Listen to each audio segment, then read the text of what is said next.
The purpose of this video project is to encourage you to be mindful of the role that alcohol and drugs will play and are going to play in your study abroad experience.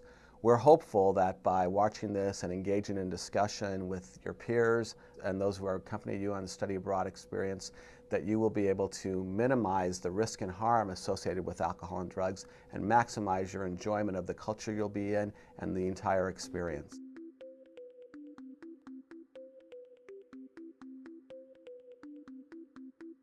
I mean, it's like I turned 21 as soon as I got here. You can drink on the streets, no big deal. You see people walking around with, beers. It's an icebreaker because you go out for the first week or so, week or 2 weeks, pretty much every single night, going to the bars and having a good time. I feel bad saying it, but we drank probably 9 out of the 10 nights we were first here. Like, we drank a lot.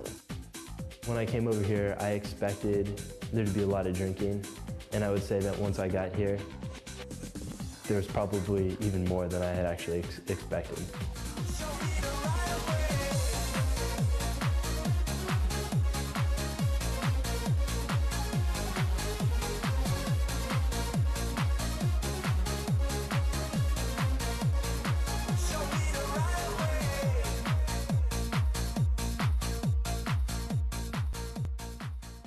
Europeans think that American students are just there to get drunk.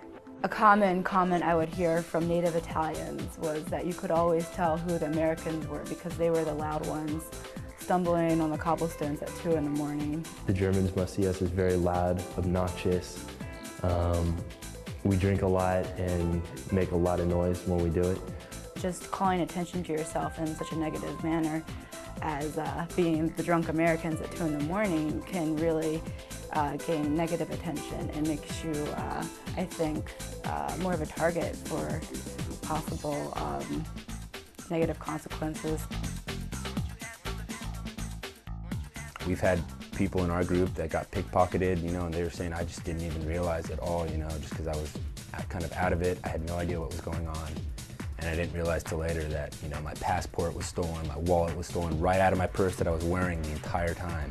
I had a roommate who we rented motorinos when we were traveling to an island in Italy, and he had alcohol before going on the motorino, and he ended up getting in an awful accident where he needed medical attention and had to pay for the repairs of the motorino. And the other incident occurred with another girl who had been excessively drinking, and she was in a bar and sort of lost track of her friends, and she'd been chatting it up with a guy. She was not accosted by this guy, but he was pretty much not going to leave her alone. She asked him to leave, and he was actually touching her and kind of trying to put the moves on her, and someone did arrive, and he ended up leaving. But it shook her up, and this was within a week of when the program started. I would never go home alone or go out by yourself. Always have a friend with you while going out drinking or going out partying with people that you meet in a new country. I think it's extremely critical to always be traveling with at least one other person. For the reason that it is, a foreign country and you don't speak the language. And while most people are, very willing and open, a lot of people would be willing to take advantage of that.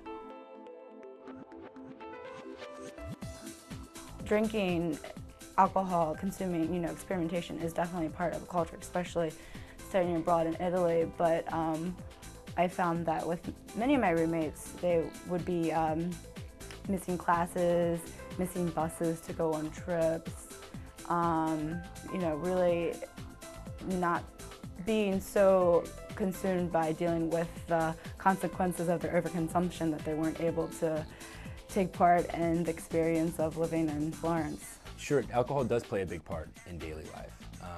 In France, Italy, it's the wine. In Germany, it's the beer. And there's a lot consumed, but never at one time. It's much more about moderation and about enjoying the alcohol for what it is. In Germany, drinking means getting together and having a good time, sitting together for 4 hours with 2 beers. It doesn't mean sitting together for 4 hours and having 20 beers. Going into another country, it's very important to be respectful of what is culturally acceptable and what is, you know, considered appropriate. I think that while you're over there, you're really trying to experience a culture and experience everything from the art and the buildings and the language and the food and all of this. You're trying to have fun, and when you drink too much, you're kind of pulling away from that. You know, you can really do that any place, and alcohol should be as a supplement, you know, socially to have a good time, but it shouldn't be what you're relying on to have a good time. Because you'll find that you'll just want to go out every night when you get here, and then after a couple weeks you're going to be broke and you're going to get sick, and it's not worth it. There's 4 months. Take your time and enjoy it. Have your focus be elsewhere instead of, you know, 100% on another beer, you know, shots all around.